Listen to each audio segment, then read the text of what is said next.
We're live. We're live, everyone. Hello. Hello. Thank you all for joining us today, and thanks for everyone online who's watching or is watching it recorded later on. Yeah, good afternoon and a warm welcome. Thank you. It's so nice to see some of the faces that I've talked with a lot. I've even seen some of the mentees before, but and big thank you to be here at Google as well. It's an amazing place. But yeah, first off, I just want to say thank you to everyone that believes in MindJam. We are now 5 somehow. It's been very quick 5 years, very busy, but you know, everyone that believes in what we're doing here and trusts the process as well and sees what we're doing. It's just wonderful to hear your stories, to see the connections that you young people have got with our mentors.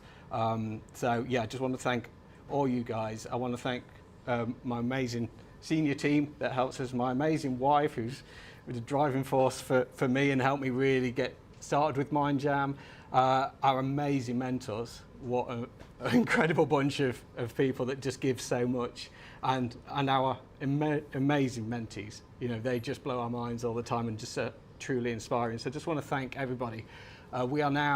We support 4,000 young people. We have grown that much in 5 years, 140 mentors plus. It's always been key to me that we can offer the support to young people that need it. The emails I receive where people are like, help, this looks perfect, my young person would love this. I don't want it to be 2 years down the line we'll get to you. So MindJam's grown with that, but luckily there's so many wonderful people that come along that go, wow, I didn't know I could do this as a job. I've been training towards this my entire life, and the empathy and understanding we have is incredible. So yeah, thank you to everyone involved in MindJam. It's just truly awe-inspiring where we are now. Yeah, so thank you for Darren at the Google Accessibility Discovery Centre at the ADC. It's you know, so kind of you to let us host from here, and it's going to be really interesting in a bit. We're going to talk to Darren about Google's mission and what the Accessibility Discovery Centre is and how that's creating awareness for companies around the world and for individuals, which is so important for our young people and the future generation. So thank you so much, Darren. Darren's one of the founding members of the Accessibility Discovery Centre. And then we're going to have, first off, we're going to have Jess, who's our SEN lead, and she's going to be talking today. Sorry, brain's got to go. I've lost my thing. Yeah, sorry.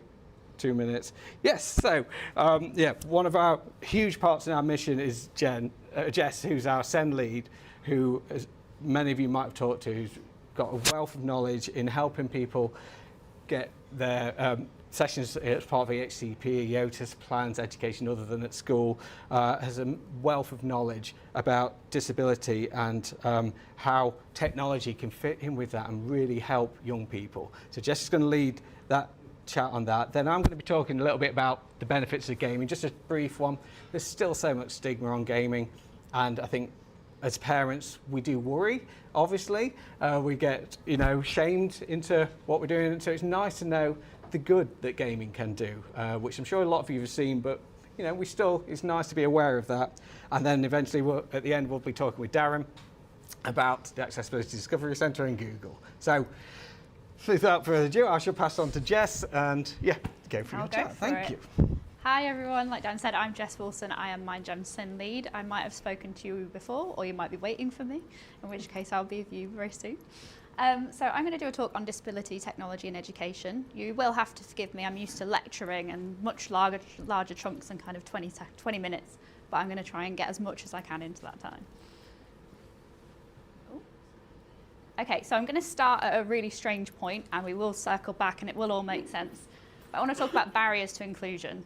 Okay, so I've broken these up. Attitudinal barriers about ignorance, assumptions, stereotypes, the way that we view disabled people, the way that we put people in boxes and we assume what they can, they can't do.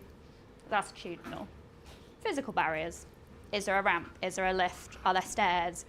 Is there accessible reading? Is there a language interpreter? All these kind of elements.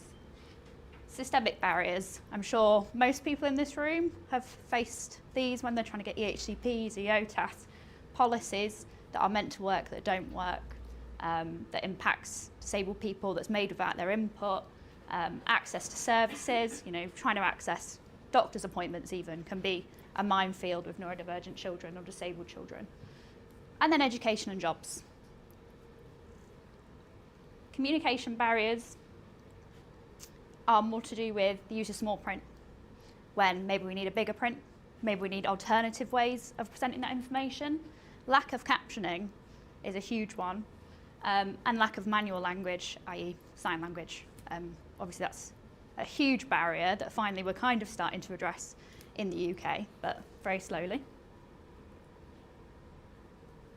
So I wanted to look at this. I'm sure a lot of people have heard of the medical model versus the social model, but the idea of the medical model is that disability is this thing, and it can be fixed and it can be cured and it can be solved with this. And the societal model is, I have this difference and society needs to work with me to make sure that I can fit into the world. And I think this is a really, really good way of displaying the information, because it shows the two sides of the scale really well. So I can't go to the cinema because I'm deaf, but actually the cinema hasn't provided closed captions. It's got nothing to do with my deafness. It's got to do with the change not being made by someone else. I can't go to a cafe by myself because I'm blind. The cafe hasn't provided Braille. Can't work here because they can't go upstairs. The building doesn't have a lift. It's all these things, but it's such bigger things as well. For example, shop aisles being too narrow, or when I was in Oxford, they actually had QR codes for sign language interpreting while you were in the shop, and it's just these things. What's strange about it is a lot of the time we link that to physical disability because it's much easier to see. With neurodivergence, it's a lot less easy to see. And I think that's what's really important, because the same barriers exist specifically for neurodivergence.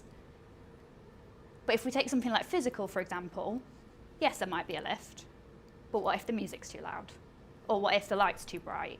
And a lot of the time, things like timings, I know locally we have an autism hour, but it's at 9 a.m, which for us doesn't work because transitions in the morning are incredibly difficult.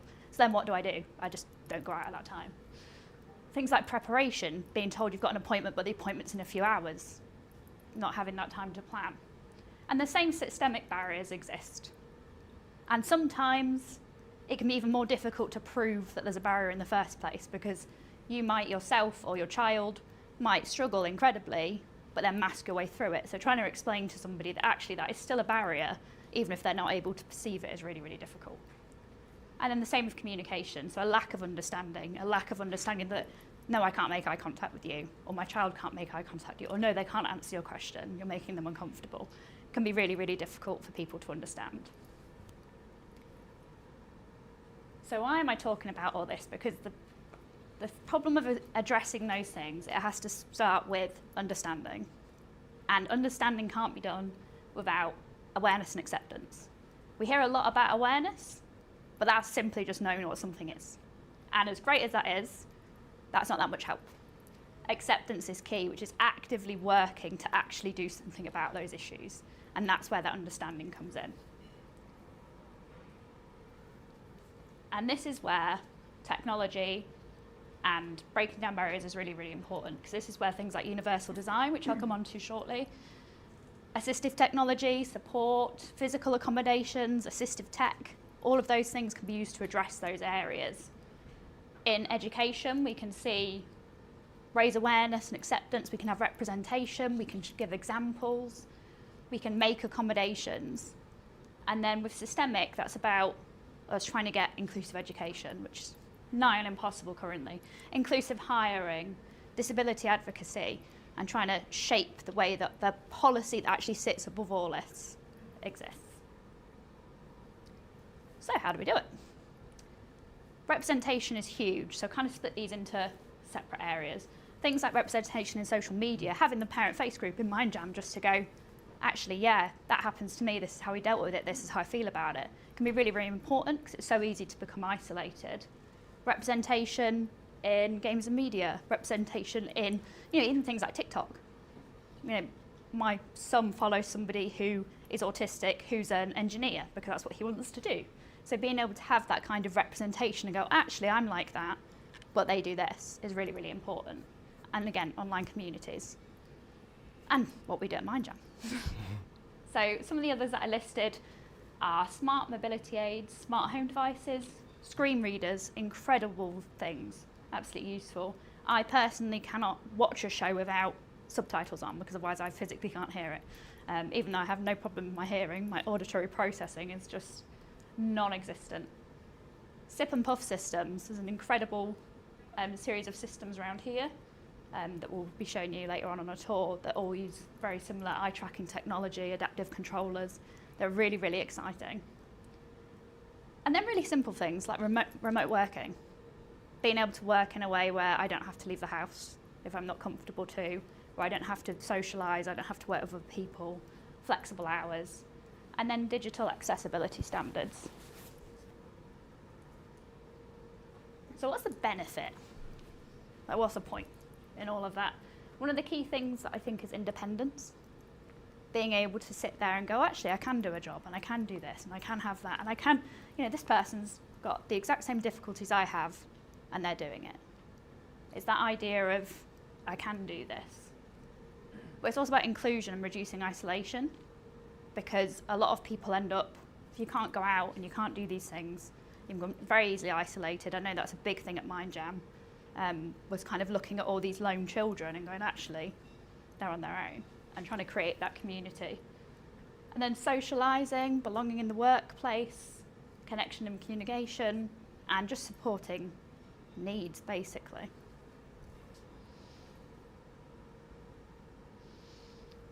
So in education, this is what we're trying to do, slowly but surely, is personalised learning. So you can use tech, you can go, oh, your interest is Roblox, your interest is Minecraft, your interest is horses. Let's bring that in, let's learn that way as opposed to teaching you in a way that doesn't suit your needs.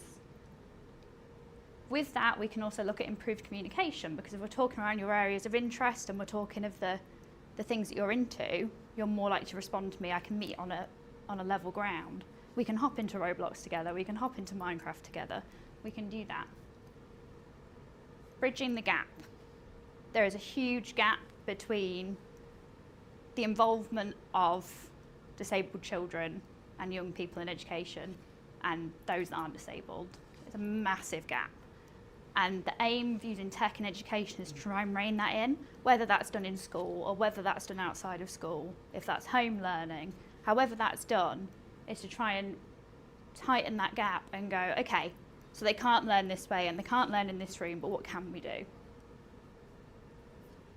Support for remote and individual learning is a huge one. That's what we try and do a lot at MindJam. It's often what we end up kind of fighting for, is trying to get that put in. And that comes with thinking outside of the box. Ooh. So what do I mean by that? Well, this is what we try and do at MindJam. So I essentially tried to break this up into 4 pieces to try and make it easy to digest. But when I'm past someone, I have to look at the person first. So we'll assess an individual and we'll go, okay, what are the needs? What are the interests? What are we aiming to do? And then we'll build around that. So that person loves horses. They also love Roblox, but they can't leave the house. They can't go to a horse riding centre. Okay, so the goal, they're desperate to go. The goal is to try and get them from accessing Roblox in the house to horse riding. How do we do it? And that's where we come in, that's what we do. We try and build this stable platform based on a mutual interest to then build that up. And what our hope is that that will become a standardised way of reaching children in education, is to go, actually, this is how we'll meet the need, this is how we'll engage, and this is how they'll learn. And we've seen fantastic outcomes with this. I think what's difficult with a lot of it is that there's a lack of understanding about what that means.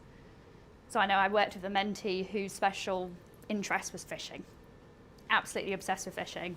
We tried to get this into the EHCP, and the LA turned around and said, fishing? Well, fishing can't possibly be part of the EHCP. But actually, when you look at it, sorry, is fishing not a vocation? Is fishing not a perfectly good, educable thing to do? And so when we kind of took that out of the box and looked at it as a separate piece as opposed to the curriculum, Now he does 3 hours of fishing every week. So sometimes it's kind of about pulling that back and going, okay, but what's the bare bones of it? What are we hoping to achieve with it? What is the goal? While keeping the person as the main point, because I think that's where it gets lost. Obviously, we're in a very privileged position. We work one-to-one. I don't have 29 other children in the classroom that I've got to try and look after. And I think that's where MindJam and the way we operate becomes such a strength. And I think that's why we've grown the way we have, is because we are able to do that. We are able to use tech to that advantage. And as a result, we're only limited by what tech can offer. So, we do have people learning languages. We do have people doing digital art. We do have people making games or creating music videos or whatever it is that they want to do.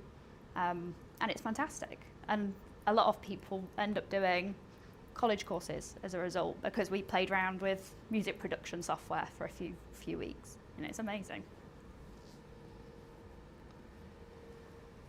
I think one of the key things I wanted to touch on was how disabilities actually shape tech. I thought that was quite important for today, seeing as that's the whole point of having you here. So I thought what was really interesting is that we talk a lot about how tech can be used to help people. We can talk a lot about tech being for disabled people, assistive tech, etc. What we don't often talk about is how that was actually shaped by disability in the first place and comes around. So the power chair was created by George Klein. That was to assist his work with veterans in post-World War II.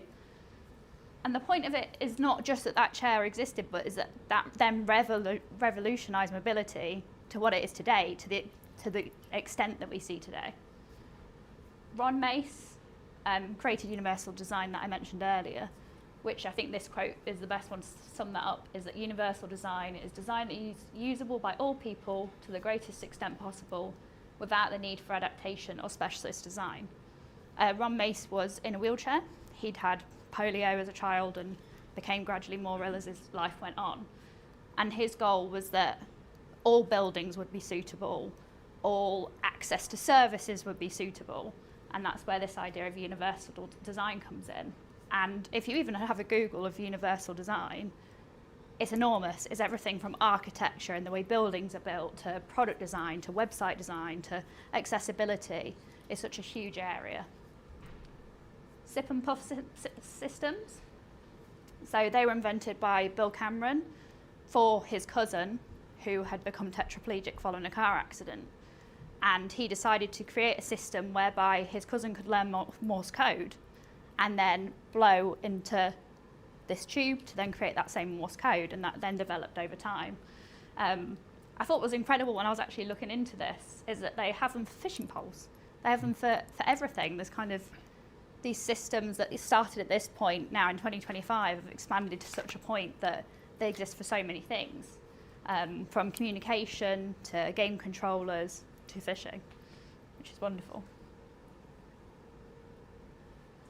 Closed captioning subtitles that I talked about earlier. It was advocated for hugely by deaf and hard of hearing communities, but actually originally started way back after silent films. So when silent films phased out, suddenly there was a need for deaf people to be able to hear cinema, because prior to that it hadn't been an issue. Now they're widely used for sensory needs. As I said, I can't watch a show without closed captions on, without subtitles on. Translation. So if I'm watching a video in a different language, now there are subtitles on the bottom, and also in noisy areas. They're used so much in our daily life that we kind of don't think anything about them, but they were originally intended as an accessibility. And then text-to-speech and screen readers. So there's quite a few who worked on screen readers. So I just talked about Jim Thatcher here, who was inspired by working with his blind thesis advisor, Dr. Wright. And they created that for IBM. And now that's used in everything from virtual assistants that people access all the time, and digital accessibility. So it means that while these things have been made for people, they are accessed by everyone, which is kind of my entire point about the way we view education, the way we view the world. One of the lovely things I thought is when the physical world says no, tech says yes. And that's really opened up some doors for people. The point is that it benefits everyone. By having adaptive technology, by having accessible things, we're not hindering people who don't need them. The point is that actually there's a benefit to everyone. You either don't need it and don't use it, or you access it in a different way. I think that's what's lovely about some of these quotes. Voice assistants, predictive text and captions all have origins in assistive technologies. Today they're daily tools for the masses. And what is essential for some ends up being good for all. And my whole argument with this is that that applies to everything. That applies to education. That applies to the way we do it at MindJam. That can work on a bigger scale. And it doesn't necessarily mean that anybody's going to be worse off for that. If anything, it means the opposite. It's about allowing the option to exist. What's essential for some ends up being good for all. Lovely, thank you.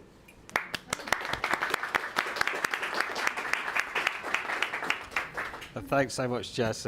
It's things that are obvious, aren't they? But it's just, it sometimes needs pointing out to everyone else sometimes. So it's fantastic to hear all about that. And the bit I wanted to talk about was the benefits of gaming. I mean, the whole, the basis of MindJam was on the wonders of gaming and the shared connection that can be done from, not just online games, from, passions of the weirdest, littlest indie game ever. If you've got a shared interest and you can talk about that, you can create community and just, and build up that positivity, that self-esteem to really help somebody feel validated.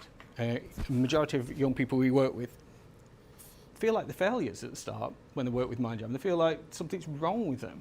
And it's like, there's absolutely nothing wrong with you at all. And, we use gaming as that way to connect and then show that they've got amazing abilities. And that might be building like absolutely crazy in Fortnite or in Minecraft, or it might be leading on to, using the math skills in game design or whatever. But gaming is that way in that we use. So I just wanted we still get the stigma of gaming. I think it's been a little bit better since the pandemic. People have recognised that it's not such a waste of time, but still then we get back to, you should getting them off that, wasting their time. They spent 2 hours on that, whereas it's okay to watch TV for 2 hours, or it's okay to sit reading a book.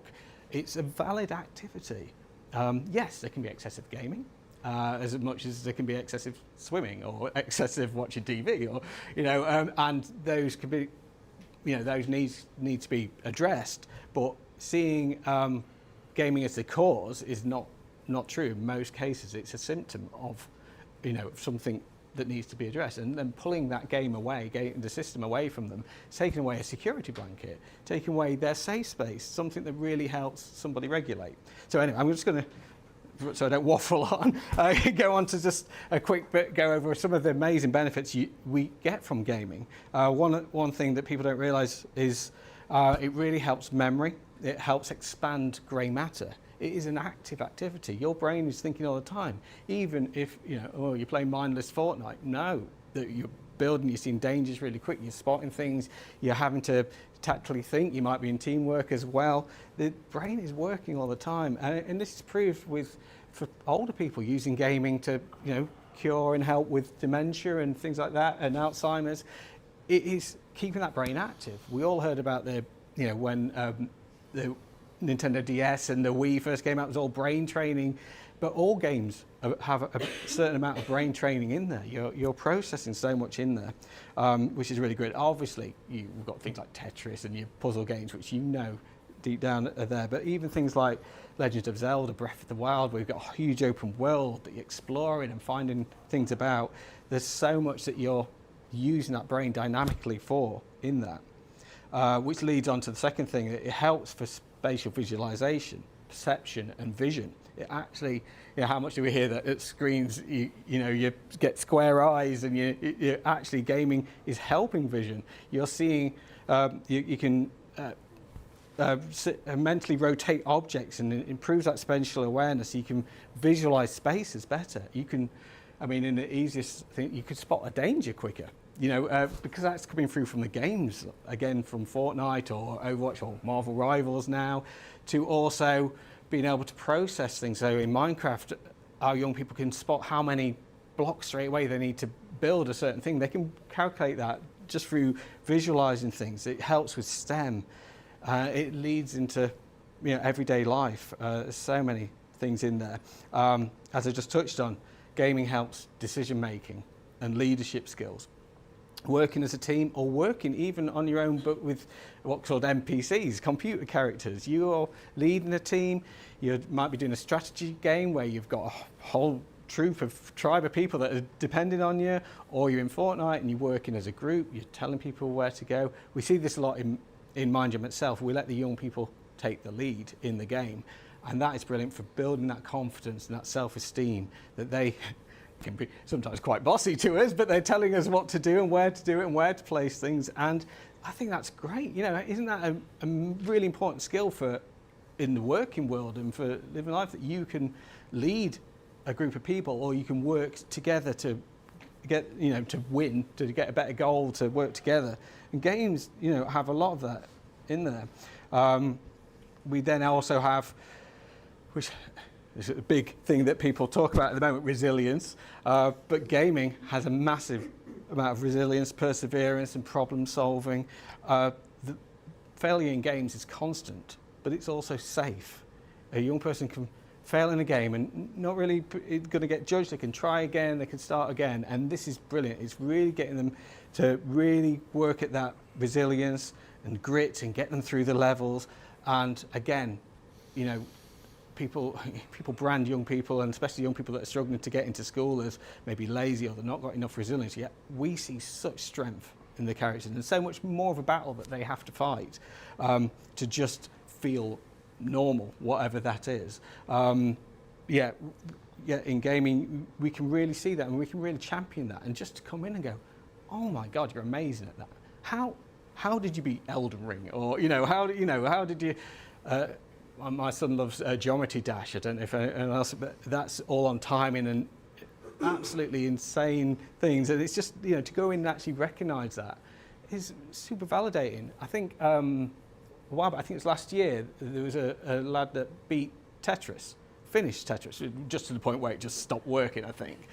And and how amazing is that? Yet the news reporter said you should get out more. That was the whole thing, and that's the whole stigma still around it. Yet if that had been on something else to do with chess or swimming or anything like that, it would have been celebrated. Yet that was shamed for that young person, and there was a lot of comeback on that, of course.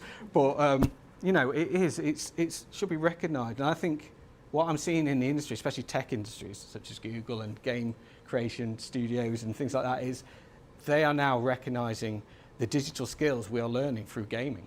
We are learning so much. You move onto a computer, you learn how to mod Minecraft, you learn how to change things around, you suddenly want to build your own game or make videos. You're learning so many real digital skills that are almost seen as more credible than a course that could have been about a software that suddenly is out of date, where young people can dynamically change. And you must have seen how quickly they can pick up a new item, and they've worked it out, and you're like, how's it work? It's the old thing of us knowing how to use a video recorder before our parents and things. So it is, I think our young people are going to be shaping the world, and we don't know what future roles are going to be. They're creating it. You see jobs in, I think IKEA, we're advertising for someone to run their Roblox store. There's jobs like that. There's streaming, there's content creation and collaboration. And it works, as Jess was saying, you can work remotely with this. You can work for what's right for you to really get the best out of your work. And it's raising awareness of that, which unfortunately is still lacking in education. We're just told that we should be doing this to get to there, to then get a job that we work 9 to 5. And it's breaking our kids, and it's not just SEN kids. It's I think that was another thing that came out of the pandemic, was everybody realised there was a different way of doing things, and not everyone could get back to the norm again. So a future mission for MindJam is to raise more awareness and training into schools and education. I think there should be. I know not everyone needs to do a GCSE, but there isn't a digital creative GCSE. There's computer science, if you like that side, but there's so many creative kids that want to do video editing and art and animation. Why isn't there a GCSE based on that? That would get so many kids back in, I think. They'd be like, well, at least going in for that lesson anyway. A big thing that obviously we do know about gaming is it's relaxing, it's mindful, it's stress relief. So many people, adults, everybody uses gaming. A lot of adults I talk to, they say, I'm not a gamer, but they play Wordle every day, and they, Candy Crush, or level 3000 on that. It's like, yes, you do. That's still gaming. That's those games were the top games back in our day. Everybody's a gamer, but our young people. I always go to Minecraft because it's so beautifully relaxing, but also creative. But also it can be challenging. If you want it to be challenging, it can be exactly what the young person needs. But you might see a young person plays the same game over and over again. But that is super relaxing for them. They get into a mode, they get into a flow. Again, go back to Fortnite, the way young people can build the constructions, that's pure concentration. That's like an athlete or a snooker player or something. It's that being in the zone, which is amazing, should be celebrated again. Gaming helps social skills. There's no doubt about it. Yes, we have online safety concerns. We all do. That's not just gaming. That's the whole online world. But I think as a parent, I was talking about this morning with Darren, but we should be embracing, I'm preaching to the converted here a little bit, I know, but we should, you watch what your young person does, you see, why they love it. The law might be going way over your head, and you're like, yeah, whatever, great. But showing that interest, you then look down and see and go, oh my God, yeah, you haven't wasted 3 hours on Minecraft. You built this amazing dwarven fortress, and that's incredible, or you've reached, a gold level in a certain online match or something like that. And it brings that understanding as well where friction comes in. It's dinner time, and things like that. If they're in the middle of an online game, you can't just leave because you could get banned. You could get, you could have worked so hard to be such a high level that suddenly they're taken down, or they're not allowed to go back in that match, or they're letting a team down. So that understanding there then to work in the time management. And also I think, the scary things we hear about Roblox and things, yes, they're there. Parental controls we need to look into and know that, but also being a trusted person that your young person comes to that doesn't think you're going to then take the Xbox off them because you're terrified, which I get as a parent. It's that you want them to be able to come to you and go, this was a bit strange, this wasn't very nice, and you can talk about what to do, and vice versa. We should be having more conversations with young people about toxicity, being nice to people. There's such a learned behaviour in everything that it should be like, don't help anybody that's new.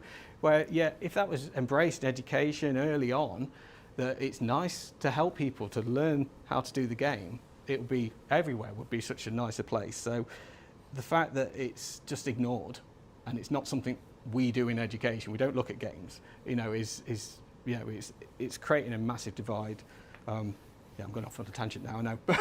But yeah, going back to social skills though, young people find their tribe, they find their people, they find their interests, and it might be playing a game and then suddenly they might love this anime show and they find a Roblox game based on that anime show, and the other people, oh my God, they love the same thing. And it's, I see so many mentees, and one loves horses and goes on horse trails in Red Dead Redemption with their friends, and they're camping. They're not doing any of the story.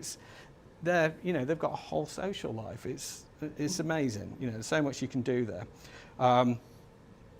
Gaming always gets seen as not being a healthy activity, yet there's so much health and fitness there. A lot of health and fitness apps now are gamified, but also we've got VR. If anyone's tried VR, it's a wonderful world. But games like Beat Saber and things are just amazing and actually really develop those skills. But then also, Nintendo's always been great for this from the Wii stage, but even now they've got Ring Fit Adventure and all sorts of different Switch sports and things like that, which are brilliant for getting moving. But I don't know if anyone's got a young person like my son, but even just for him playing FIFA is a full workout for him. He's bouncing around, he's pogoing, he's sweat dripping off his head. So it's, there's all sorts of things like that.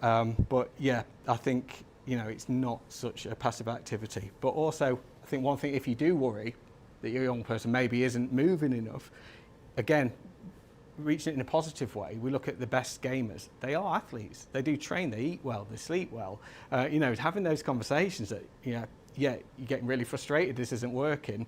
Right now, maybe a break, walk the dog, bounce on the trampoline, talk downstairs, get a sandwich. You come back, you'll be a better gamer.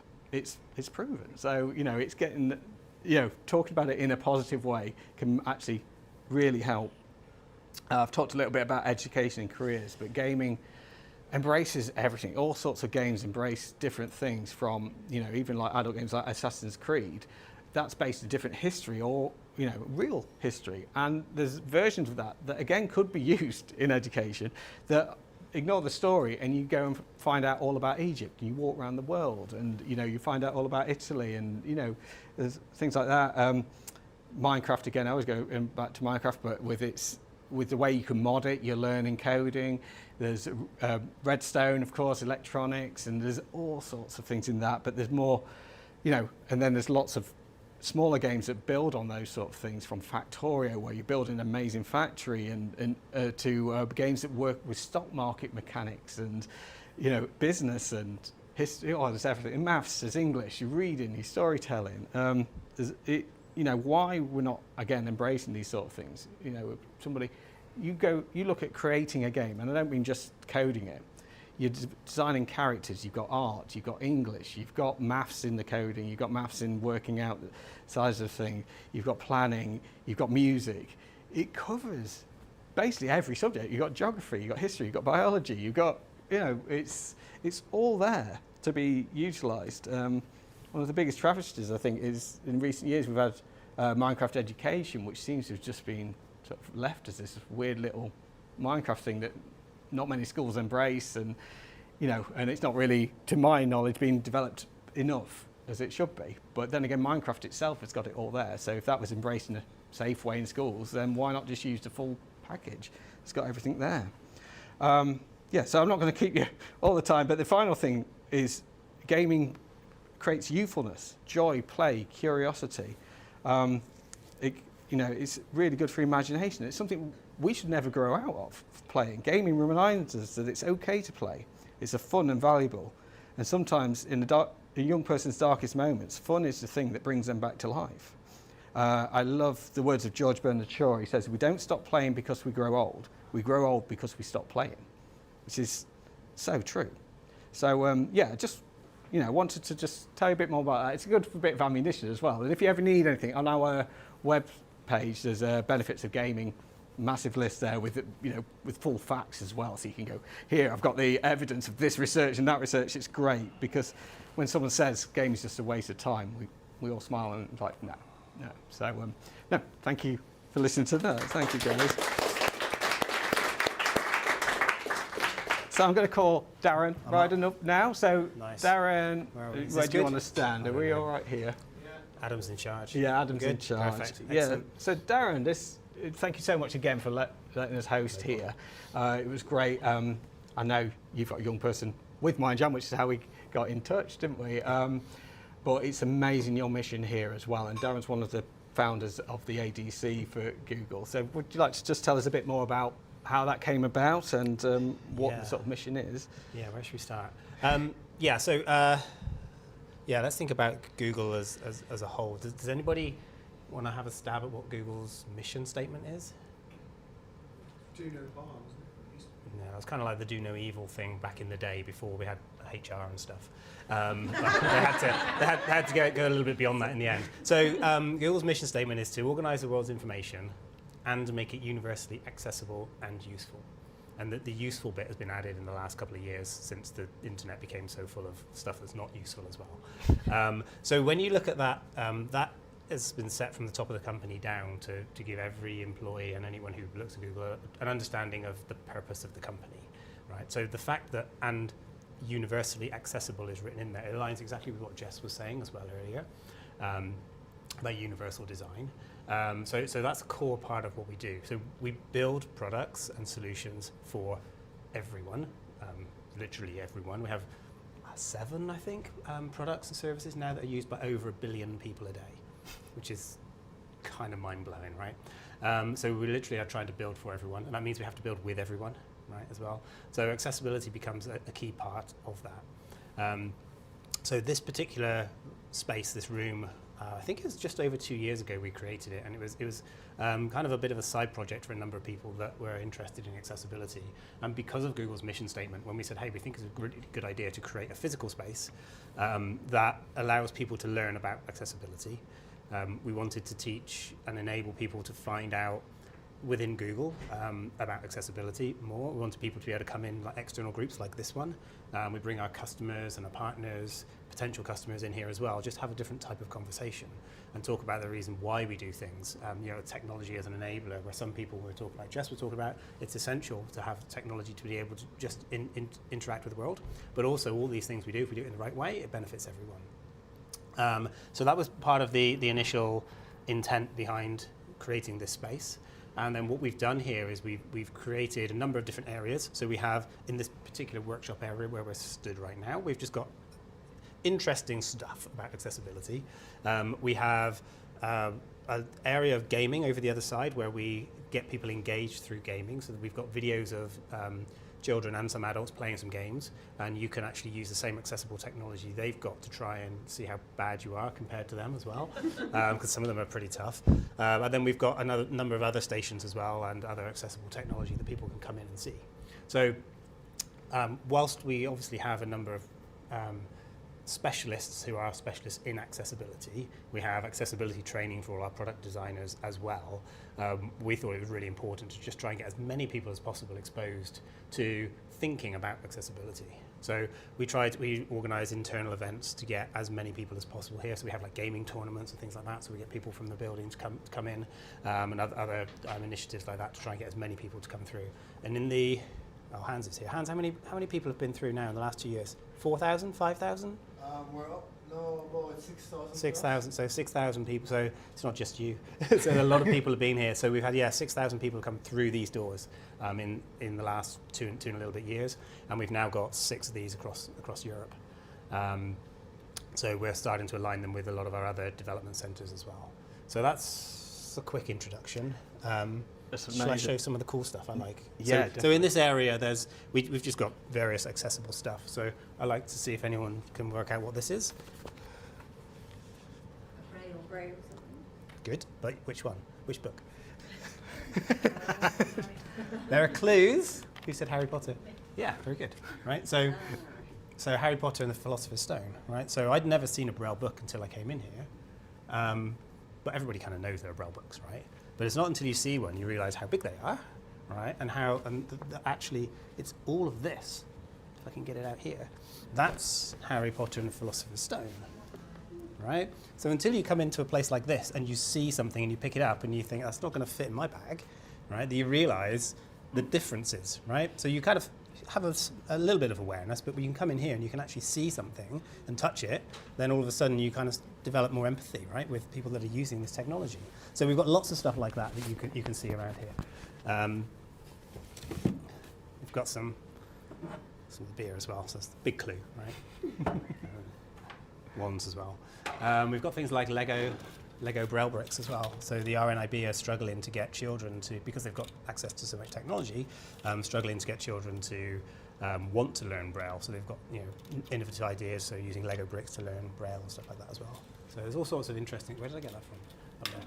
All sorts of interesting stuff. So anyway, you were going to ask me some questions, were you? Yeah, I think you kind of answered most of it. But could you tell us more about the sort of apps and extensions that you guys work on and showcase? And because there's so many options available. Don't worry, you don't have to remember them all now. We're going to add them, especially on our website. It's going to be doing features and showing different things that can help. But Google has so much to offer, doesn't it, that a lot of people don't realise, I think. Yeah, and we'll show you, for the people that are here, we'll show you some of this later as well. But what we also talk about as well is driving awareness of what is out there. So there's a lot of stuff out there already that people don't know about, and all manufacturers do a good job to try and create as much accessible technology. And we try to make everything built in, right? So from things like Chrome OS, which is Google's laptop operating system. If you've not come across it before, it's used in a lot of schools, so you may have children that have Chromebooks. So that's Google's Chrome operating system, Pixel as well for and Android, so Android operating system for Pixel devices, and if you haven't got an iPhone, it's probably an Android, right? So there's a whole host of accessible technology built into all of those products already, but there's also others that we build as well that you can download and install. We've also got some of our competitor technology here, but things like Jess was talking about screen readers. So Pixel and Android have got a screen reader. You hold down the 2 volume buttons, it comes on automatically. We have other cool things like there's something called Guided Frame, which was developed here, which is a capability where you've got the screen reader on where it helps you take a selfie. So blind people can take selfies, and it tells you how many faces are in the frame, tells you whether to move left, move it right. You press the button to take the picture, and if you move or someone moves, it tells you to start. It stops the countdown timer, starts it again, so it helps you take photographs. We've got things like Select to Speak is just another built-in capability in Chrome OS where you can draw a pink box around something and it will read it out for you. So it's another capability where many people that may not want to read something to others perhaps, or if they prefer to consume information that is read versus reading, right? So we find a lot of our AI capabilities are extremely good for accessibility solutions as well, so converting information from one format to another, or being able to question some content as well. We have, I'm just trying to think what else we've got. Things like live captions. I'm just remembering everything that Jess was saying. So things like live captions, we've got, you'll see this later as well, so things on Android, we've got a tablet running around there running live captions, which is also built in, but also works offline. So if you're somewhere without internet coverage or Wi-Fi at all, you can still run the solution. We also have built into our, like Google Meet, for example, live captions and translate. So for children in schools now, we've got the capability where even a teacher could sit at the front of the class, and if they're using Google Classroom, they can talk in one language and their computer can convert that to text, and then other computers in the room, the children can have their captions converted to their preferred language as well, which is pretty cool. So yeah, there's a lot of features that we can talk about. Is that good? Good start? Is there anything I've missed that I've said before? No, it's brilliant. I think, could you talk a bit more about sort of the evolution of AI and how, because I think a lot of people... Yeah, because we've got 4 hours, right? Yeah. But a lot of people get scared of it. But, you know, I know a lot of our mentors do in our sessions that we start to use AI a lot in the sessions, and it can be so useful. And I think a lot of people stay away from it, but for helping our young people, especially with disability things, AI can be so incredibly helpful, can't it? Yeah, hugely. So there's a couple of things I would say to think about. So firstly, a lot of people would say AI and they mean generative AI, which is the latest and greatest thing, right? Where you type something in and you get something back, right? AI, Google's been working on AI for many years. We also try to build AI into as many of our solutions as possible. So I think one of the most recent, very easy to understand features that uses a lot of AI is something called circle to search. So if you've got a Pixel phone and you've got anything on the screen, you hold your finger at the bottom and you draw a circle around something, and then it searches the internet for it. So it could be, for example, I really like Dan's shoes, and I want to figure out where I can get some. I put my phone at it, draw a circle around it, it will show me online where I can buy some shoes. It could be my homework. It could be absolutely anything, right? It could be a picture or it could be text. So that's a really good example of an application of AI built into something. Probably what Dan was really thinking of as well, was like around generative AI. So if you think about, we've got on our generative AI application, we have something called Gemini, which is our brand around all of our AI models and all of the applications that utilize them. And then the Gemini app is the thing that you would have on your phone that allows you to interact with that if you want to ask it questions. And we can do some demos later as well.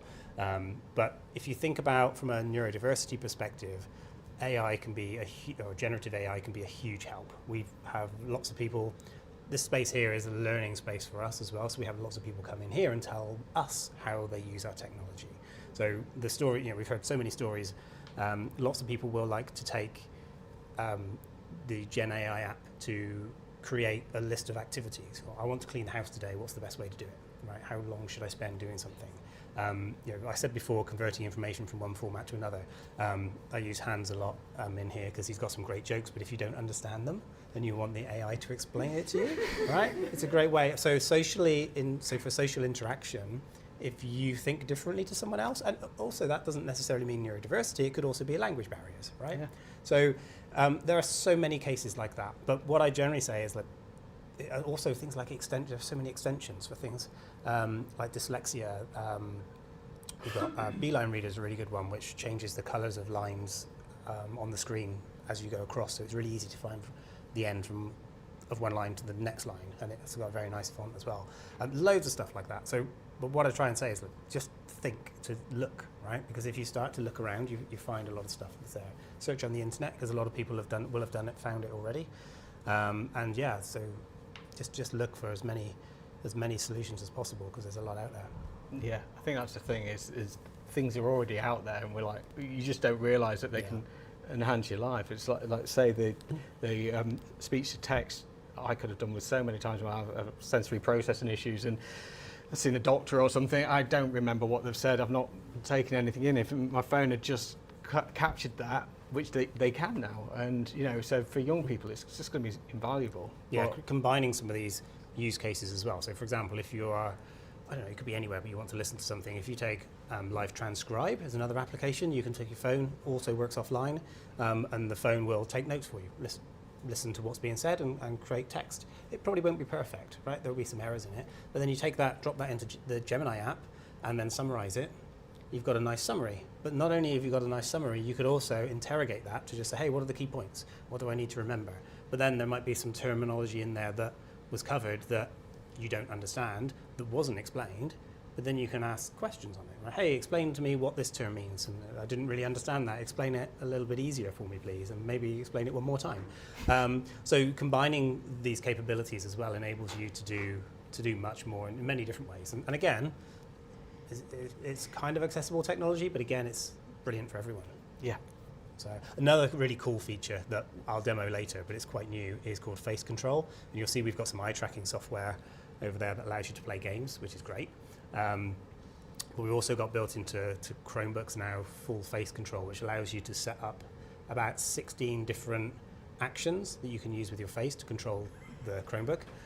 So you can use your eyes, you can use your head movements, you can use facial expressions, so you can smile. So the default, I think, is smile to click, and then you can open your mouth and close your mouth to scroll, open your mouth and close your mouth again to move the cursor around, and you can do many other things as well. So that's a very, very cool, but again, built in, right? So what we talk to all of our schools that come in here and our enterprise customers is, if you're using our technology, make sure you understand what you've got, and you educate your user base about what's there, because it's a really important capability to make sure everyone's aware of what they've got, because there are some people that could be really, could be dependent on it, but there are many people that are also just able to benefit from it sometimes, right? And the situational, or just, sometimes, right? If people are being affected by particular challenges, then it's not necessarily always, so everyone can benefit from these things. It's amazing, isn't it? Yeah, it's kind of mind-blowing, isn't it, the amount that is probably there that we don't even know that we need. So for our MindJam family, as I say, we're going to try and condense into information for you over years, really, every time, so you can sort of see what we found helps, and we've got all our mentors that use different things to help themselves as well, so we'll do that, and of course everything with Google. But thank you so much for your time, Darren, today, and I think it's amazing what Google are doing, so yeah. Brilliant, thank you for coming. Brilliant. Yeah, we'll have some Q&A if you guys want some, but we're going to finish the stream now, so I just want to say thank you to everyone that's watched it, and if you have any questions from watching it, feel free to drop us an email at hello@mindjam.org.uk, and we can pass you on to the right department or chat more about it. Thank you. Brilliant.